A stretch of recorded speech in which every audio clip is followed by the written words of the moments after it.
썬제트킴님, 가족에 대한 부양 책임감 때문에 힘들어하시고 이 과정을 정신분석을 통해 가족에 대한 마음을 알아차리고 극복하셨다고 하셨는데요.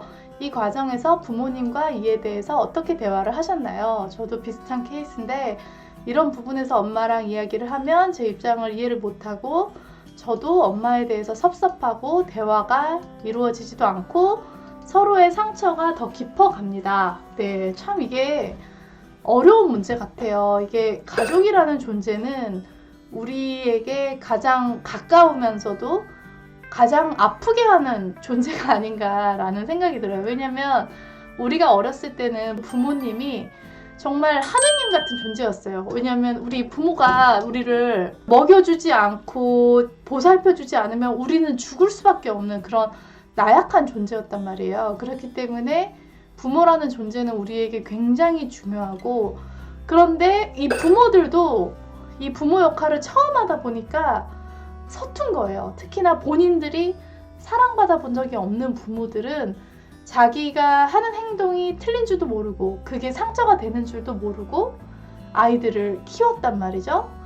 그래서 얘기를 하다 보면 서로 이해가 안 되는 거예요. 그래서 우리가 한번 생각을 해봅시다. 우리 할머니, 할아버지 세대는 일제시대를 거쳐서 6.25 전쟁을 겪은 세대예요. 정말 생존이라는 것이 너무나 중요했던 세대였고, 우리 부모님 세대는 산업화를 겪은 세대잖아요. 그러다 보니까 그 먹고 사는 문제로부터 자유로울 수가 없었어요. 그래서 다들 정말 아둥바둥하면서 살았단 말이에요. 매슬로의 욕구 피라미드를 보면 맨 밑에 생존과 안전의 욕구, 그 위에 이제 사랑, 존중, 그리고 마지막이 자아실현의 욕구란 말이에요. 그래서 우리 세대는 적어도 굶어 죽지는 않아요. 근데 그만큼 더 사랑받고 싶고 존중받고 싶고 자아실현을 하고 싶은 욕구가 큰데 그게 채워지지 않으니까 힘들어한단 말이에요. 내가 엄마 아빠한테 이런 상처가 있었어 라고 얘기를 해도 본인들은 그것 때문에 자식이 상처를 받을 수 있다는 걸 이해를 못하는 경우가 훨씬 더 많을 거라고 생각을 해요. 부모님 입장에서는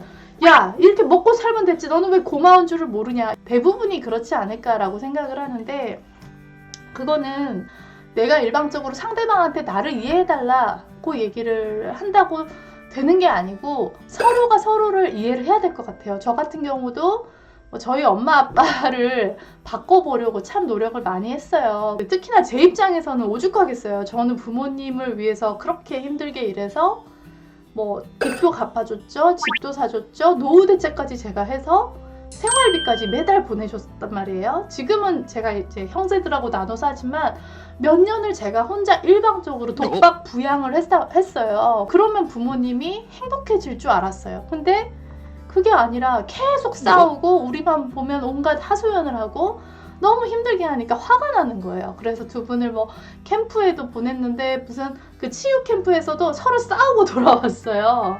부모님이 살아온 과정을 생각하면 그 부모님 안에도 너무나 어린 아이가 있는 거예요. 너무 그 사랑받지 못했고 자기 존중받지 못했고 자신의 많은 꿈을 포기해야 했던, 상처를 삭혀야 했던 작은 아이들이었다라고 생각을 하면 훨씬 더 많은 이해가 되지 않을까.